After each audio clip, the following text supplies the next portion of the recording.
The 2025 Hyundai Ioniq 7 will come in SC, Cell, and limited trim levels, sharing the same roster as the smaller Ioniq 5.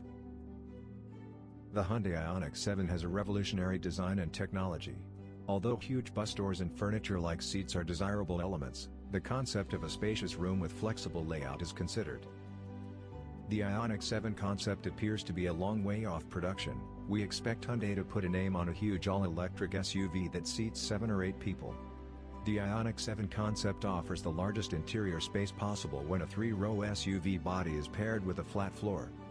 Hyundai takes advantage of the partnership by substituting traditional seat rows with variable arrangements that create a lounge-like environment. A set of huge hatch doors that open outwards from the center promise an SUV that is simple to get into and out of, even if parking in tight areas can be challenging. 1 or 2 electric models of the Hyundai Ioniq 7 are anticipated for 2025. It is anticipated that the all-wheel drive version will have more horsepower than the back-wheel drive variant, which will have an engine rated at 214 horsepower.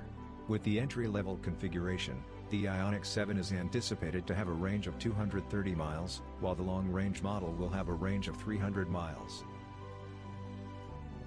The Ioniq 7 is anticipated to be built on the same foundation as the Ioniq 5 and the soon-to-be Ioniq 6.